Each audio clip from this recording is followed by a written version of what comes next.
Itinuro ng ating Panginoong Kristo na sa pagkakasal ay pinapagsama ng Diyos ang lalaki at babae upang maging isang laman lamang sa paningin ng may kapal. Ganito ang kabuuan ng mga pangungusap ng ating Panginoon ayon sa pagkakatala ng Ebanghelistang si Marcos.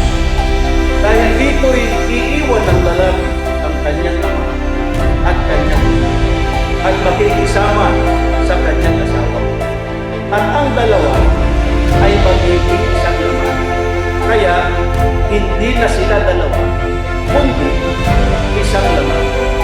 Ang pinapagsama nga ng Diyos ay huwag papaghiwalayin ng tao.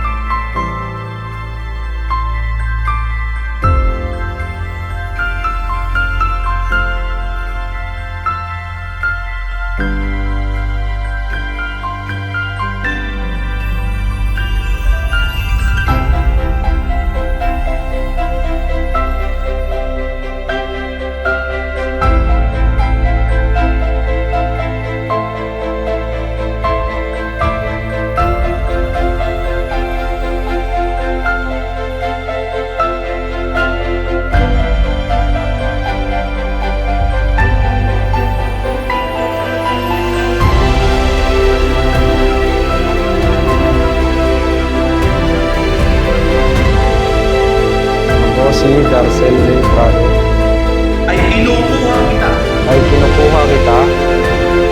Ito'y pangalan Leia na maging aking tunay na asawa. na maging tunay na asawa. At ako ay nangangako at nakikipagtipan sa iyo nakikipagtipan sa iyo sa harapan ng Diyos at ng ating mga saksi sa harapan ng Diyos at ng ating kasaksi. na sa iyo ako ay magiging mapagmahal Sa iyo ako'y magiging mapagmahal at matapat na asawa at matapat na asawa sa kasaganaan at sa kahirapan, sa sa katuwaan at sa kahirapan, katuwaan at sa kalungkutan, sa katuwaan at at sa kalungkutan, sa kalusugan at sa karamdaman sa kalusugan at sa karamdaman, hanggang sa mapaghiwalayin tayo ng kamatayan. hanggang sa paghiwalayin tayo ng kamatayan.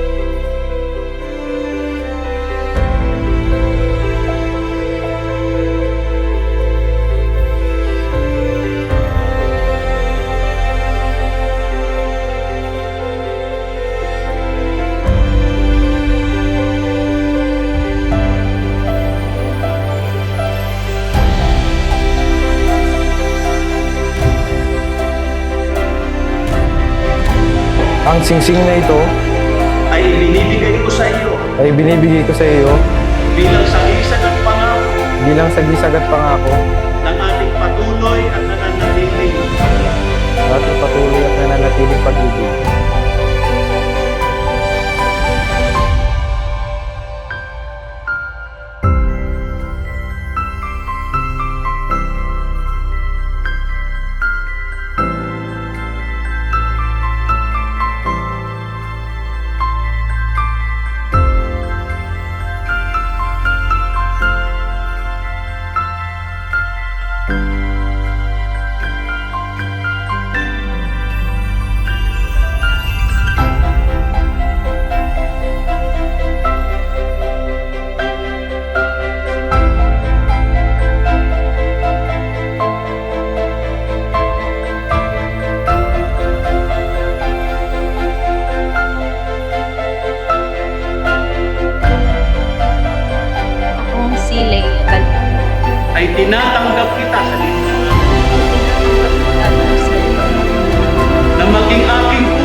blessing na ito ay binibigay ko rin sa iyo ay binibigay ko rin sa iyo bilang sagisag at pangako bilang sagisag at ng ating patuloy